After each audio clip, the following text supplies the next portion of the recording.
আপনারা লাইনে আসুন সবাই, আমি কিছু সত্য কথা বলতে চাই। আপনারা যারা আছেন লাইনে তারা একটু লাইভটা শেয়ার করেন, কারণ সে যে এরকম লোক, কিছুক্ষণ আগে দেখলাম সে একটা বর্ষা চৌধুরীর একটা ভিডিও ছাড়ছে আমার নামে। এখন মনে করি যেন সবাইকে বলার আসলে টাইম হয়েছে, কারণ একটা মানুষকে ব্ল্যাকমেইল করতে করতে করতে করতে করতে করতে টাকা দিতে দিতে যখনই টাকা দেওয়া বন্ধ হয়ে যায় তখনই এগুলো শুরু করে। কোন সাপের লাজে যে কোন সাপের লাজে সে আবদাছে সেইটা জানেই না ভালো করে, আর এটা সম্পূর্ণ তার ছিল, এটা সম্পূর্ণ তার প্ল্যানিং করা ছিল যে মুন্না খানটা দরকার, মুন্না খানটা পাইলে টাকা। কিন্তু আসলে মুন্না খান টাকার মেশিন না, বিদেশে কষ্ট করে টাকা কামাই করি এখানে, ঠিক আছে? তুমি যে আমার কাছ থেকে তোমার জন্য তোমার 50 লাখ টাকা নষ্ট হয়েছে, এটা জাতি ভালো করে জানে, ভালো করে দেখছে। এখন তো তুমি যে আমার বিয়ে করবা, তুমি যে আমার বিয়ে করাবা, তোমার বিয়ে করে আর মরার আগ পর্যন্ত আমার পাশে থাকবে, মরার আগ পর্যন্ত তোমার রাসেল মেয়েও পাশে থাকা কথা। যখন তোমার কুকীর্তি, তোমার ফেসটা, তোমাদের ফেসটা যখন মানুষের সামনে যাবে, তো তোমার সামনে তোমার পাশে কেউ থাকবে না, তোমার পাশে কেউ থাকবে না। আমি তোমাকে বলছিলাম না, তুমি তোমার মতো থাকো, আমি আমার মতো থাকি। ভাই তুমি তোমার মতো থাকো, আমি আমার মতো থাকি। আসো, খেলা হবে, এই সমস্যা নাই। তুমি খেলবা, মানুষকে কেউ ফাঁসি দিতে পারে না। আমিও খেলবো, আকাশ নিবিড়ও খেলবে, রাসেল মেয়েও খেলবে, সবাই তোমার সাথে খেলবে। সারা পৃথিবীর মানুষ আমাদের পক্ষে আছে। তুমি কেমন মানুষ এটা জানো। আমি দর্শকদের কথা, মানুষের কথা, আমার এই পাবলিকের কথা আমি তোমার পিছাচ্ছি। কারণ একটা মানুষকে একজনে খারাপ করতে পারে, দুইজনে খারাপ করতে, 10 জনে 100 জনে খারাপ করতে পারে, লাখো কোটি কোটি মানুষ একটা মানুষের খারাপ। কারণ খারাপ বলেই তুই কেন তুই খারাপ, ঠিক আছে? এটা বাংলাদেশে আইন আছে, বাংলাদেশ সবকিছু আছে। অলরেডি আমি আজকে জিডি করছি থানায়, অলরেডি জিডি আছে উত্তর থানায়, আমি জিডি করছি তার নামে। আমি নর্মাল সাধারণ ডায়েরি করছি, এরকম আমাকে ব্ল্যাকমেইল করতেছে, সেটা জানে। প্রতিনিয়ত ফোন করে, প্রতিনিয়ত 24 ঘন্টা ফোন করে সে আমার পেরা দিব। আমি পায়েল সুতন আল্লাহ কেন কাজ করলাম, আমি মুখের লোক কেন কাজ করলাম, আমি তো মুখের লোক কেন কাজ করলাম, আমি আল্লাহকে কেন কাজ করি। ভাই তুমি তো আমার ঘরের বউ না,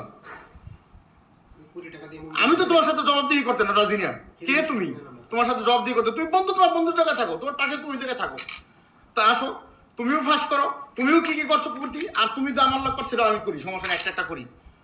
তোমার তো কাজই এটা, তোমার তো কাজই এটা। তো ভিডিও বানাই ছাড়ছো, হোটেলের ভিডিও, এখানের ভিডিও, ওখানের ভিডিও ছাড়ছো না, তো ছাড়ো, সমস্যা নাই, ছাড়ো, সমস্যা নাই। এবার তুমি সাপের লাজে পাও দিছো, এবার তো তুমি সাপের লাজে পাও দিছো, তুমি বুঝবা কোন সাপের লাজে পাও দিছো, এবার তুমি বুঝবা, ঠিক আছে? এবার তুমি বুঝবা, তোমার এবার জাতির ল্যাংটা করে পরে ছাড়িয়ে দিব, একবারে ল্যাংটা করে রাস্তার মাঝখানে ছাড়িয়ে দিব, ঠিক আছে?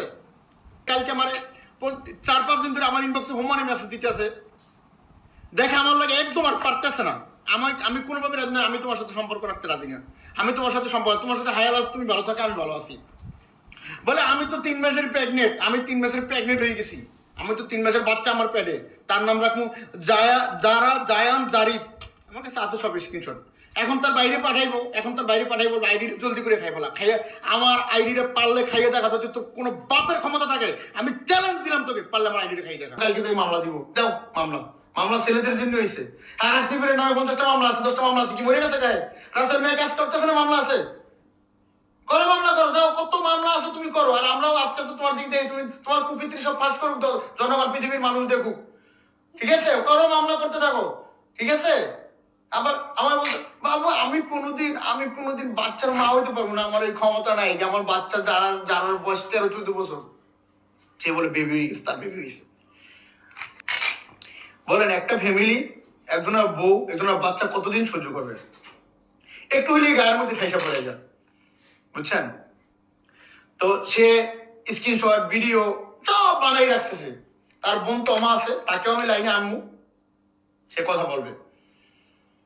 যারা যারা এটার সাথে জড়িত আছে, যারা সবাইকে, যারা এই ফটোশুট জড়িত সবাইকে আমি লাইনে আনবো। সে আমার সাথে কি করছে সবাইকে আমি লাইনে আনবো। আর যদি সবাই যদি আমার ডাকে যদি সাড়া না দেয়, কারণ তারা তো এসব জড়িত আছে, আমি সবাই নামে মামলা করবো। কারণ তারা যদি আমার সাথে ডাকে সাড়া না দেয়, তারা তো বাস্তব সত্যটা চোখে দেখছে। ভাই আমি নিজে আমার ফ্যামিলি বাঁচাবো না তোমার বাঁচাবো আগে? হ্যাঁ, আমি আমার ফ্যামিলি বাঁচাবো, আমার বউকে বাঁচাবো না, আমার বাচ্চাকে বাঁচাবো না, আগে তোমারে বাঁচাবো? নাকি আমি মানুষের নিন্দা শুনবো? সে যে আমার মুন্না খান মাল্টিমিডিয়া বলতে আছে ওনার সেরা দিছি, তার কাছে কোনো কার্ড আছে, তার কাছে কোনো আছে? এরপরে আমি একটা গান লিখছি, জানেন আমি গানও লিখি, অনেকগুলো গান আমার ভাইরাল আছে। কিছুদিন আগে তোশিবে ম্যাডামরা দিয়ে একটা গান করেছি, নাম জ্বলিয়ে জ্বলিয়ে মরবা। এই গানটা আমি তারে দিয়ে কেন গাওয়াইলাম না? সেজন্য সে আমার ব্ল্যাকমেল করবে, সেজন্য সে আমার নামে মামলা দিব, সেজন্য আমার নামে এডিও করবো।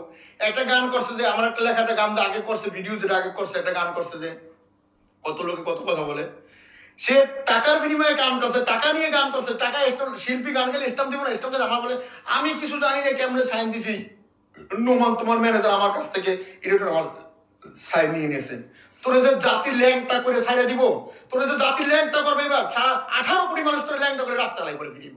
ঠিক আছে, আমি আসলে আজকে ভালো করে কথা বলতে পারতেছি না, দেখি সামনে কি হয় দেখি। কারণ আকাশ নিবিড় আমার নামে মামলা দিছে, সে আবার কালকে থেকে একটা মামলা দিব, আমি থানায় জিডি করে রাখছি, সমস্যা নেই, মামলা আমিও দিব। দেখো কত মামলা দিতে পারো দেখি, তুমি তো মামলা কর, তোমার তো কাজই এটা। দেখে দেখা যেখানে খুন করছো, যেখানে কি করছে এগুলো আমার সাথে বলছো না, সব সব আছে, সমস্যা নেই, সমস্যা নেই। আমরা সবাই আপনার জন্য যে জেল কাটবো, জেলের কয়টি বুঝাই বলবেন, ওই যে বর্ষা চৌধুরী আমাদের নামে ফাইল দিছে। ঠিক আছে, আকাশ নিবিড়ের নামে মামলা একটা দিচ্ছেন, খাইছে না 3-4 দিন মাইরা আকাশ নিবিড়ের। ঠিক আছে, আকাশ নিবিড়ের কেস, রাসেল মিয়ার কেস আমি আমার টাকা দিল, কথা তুই মনে রাখিস। ঠিক আছে, আমার ক্যারিয়ার তুই খাইছিস না, তাদের কেস আমার টাকা দিয়ে দিল, তুই মনে রাখি এটা, তুই কোন লেনদেন তাদের জানিস তুই। ঠিক আছে, সিনেমা করবো না, মিডিয়া লাইন করবো না, মিডিয়া করার দরকার নেই আমার কোনো। আমি মিডিয়া দিয়ে আমাকে কেউ 5 টাকা দেয় নাই, মিডিয়া দিয়ে আমাকে 5 টাকা, আমি আমার 20 কোটি টাকা মিডিয়াতে নষ্ট করছি, মিডিয়ার পিছনে মিডিয়ার ভালোবাসি দিকা। ঠিক আছে, আমার ক্যারিয়ার খাইছিস না, তাদের কেস আমার টাকা দিয়ে দিল, যা। ঠিক আছে।